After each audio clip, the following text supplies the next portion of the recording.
stories before the break. Magic, so good to have you with us. I want to pick up with what's happening right now, though, the situations we're dealing with due to the coronavirus. If things do pick up this summer, from a player's perspective, what kind of challenge will it pose for the players to compete for a title this summer?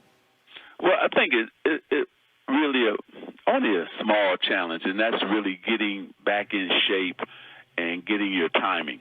And I think that, it'll take probably 2 weeks or so. But I believe the players are running today. They got to be working out, whether that's at home or running on a track or running in the streets, running on the beach. However, they're all are training right now because they know there's a possibility that they will be back to work soon. And so, guys like LeBron and the Greek Freak, all those guys, Kawhi, they know they have to stay in shape. But I think that once, hopefully, this virus is over and we have contained it, then when the season does get back rolling, it'll take them probably about 2 weeks to really get their timing, because I believe all of them will be in shape going into the season to get back resumed and playing again. And I think that's all they got to get is their timing back. Magic, are you a proponent of the necessity for a few regular season games to take place before the playoffs begin? Or are you a proponent of, hey, if we got to come back and immediately the playoffs begin, so be it, just make sure there's a postseason? What is your mindset in regards to that, and what's an ideal starting point in your eyes? Do you have a problem with the league going into the summer, like into August if necessary? Yeah, I think that we do need definitely some games, no question about it. Now, you can do it one or two ways, right? You can say, okay, if it takes us too long to get back, then just have the teams maybe have some scrimmages between each other, right? Get some, so that they can get some sense of playing again. And so do some exhibitions, some scrimmages, something like that, so they can get back to understanding how to play with each other, get back into game shape, and also their timing and their rhythm. And then go ahead into the playoff, or play some regular season games, and that way they'll get all those things. So I do want a couple of games before they actually start the playoff, because it would be good not only for the guys, but it'd be good for us as the basketball fans, because we want to see them at their best. And I think that it's going to take at least a week or two to get to see them at their best. Magic, we were talking a lot about you and Larry Bird in the previous segment, and I was saying how you guys were basketball geniuses, and then at your size, it had never been seen before. And even since you had, like, Michael Jordan and Kobe Bryant were amazing physical talents with unparalleled work ethics and killer wills to win, but you got the feeling like that was what you're watching, not that you were watching like someone who saw the court in four-dimensional genius take over. And I really hadn't seen that in that package with the size until LeBron James. And that felt like you and Larry, a guy at this size who sees the game the way he does. And you were instrumental in bringing him to L.A. And now here he is on the Lakers, a Lakers team that's been one of the two best teams all season, but now had this long break. Given that LeBron, if you agree, is that kind of Larry Bird, Magic Johnson basketball genius, one of the reasons he's had such longevity, how does the break affect the Lakers and LeBron? Does it affect them differently than it affects other teams?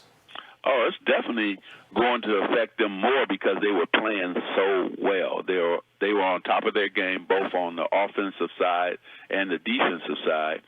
And then a guy like LeBron, who was playing, I mean, this was one of his best seasons ever, and dominating the league, it affects him too, because, when you're rolling, when you're playing well, as an individual and as a team, you want to keep playing. You don't want to break. And so it's going to affect him. It's just like Milwaukee and the Greek Freak. It's going to affect them too.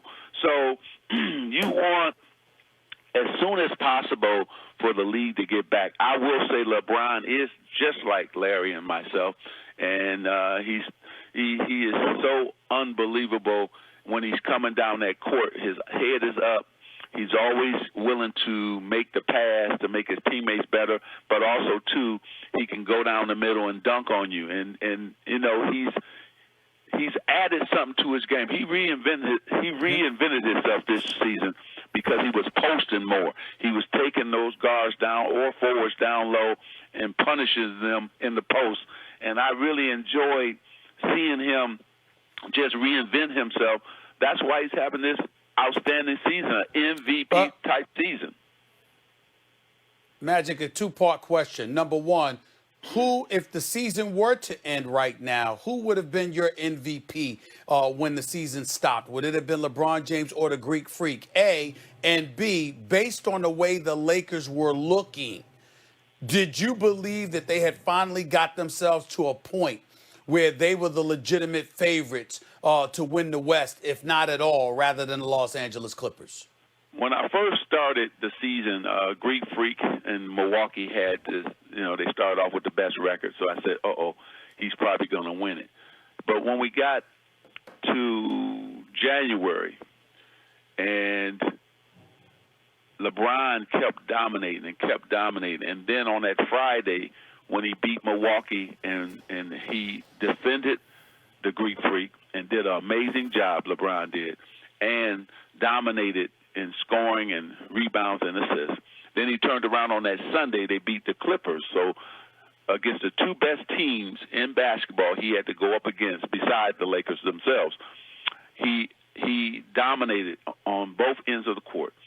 I said, that's your MVP. So LeBron James, to me, right now, if the season ended today, is the MVP of the league. And I'll tell you why.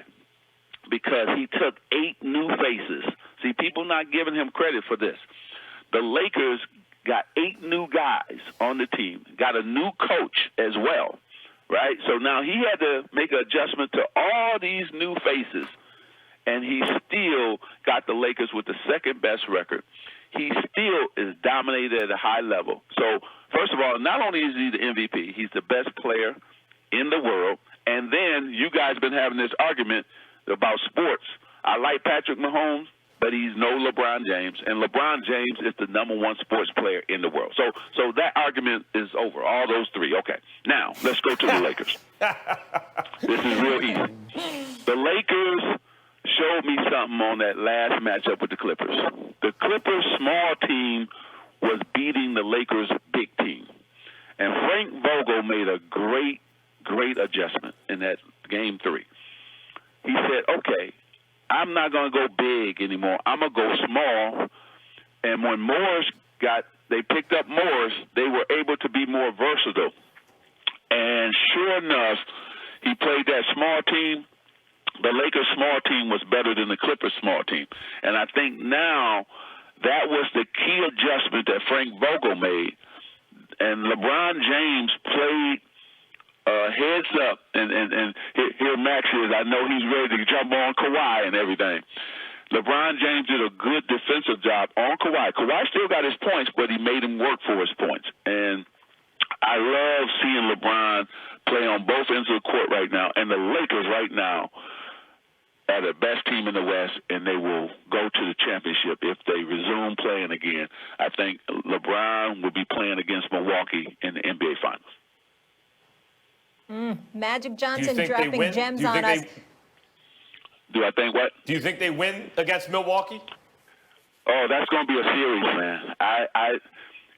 Max, I think that Milwaukee is on a mission, and they look like that team that's saying, hey, this is going to be our year. And so I'm scared to death of Milwaukee. But I think that it'll be a 7-game series. And when it's a 7-game series and you got that man named LeBron James on your team who's been through, 8 or 9 NBA Finals, and he'll bring it home for the Lakers. So if I was a betting man, I'm betting on the Lakers to beat them in 7 games. All right, we're with it. Magic, great to hear your voice. Stay safe, and we will talk to you soon.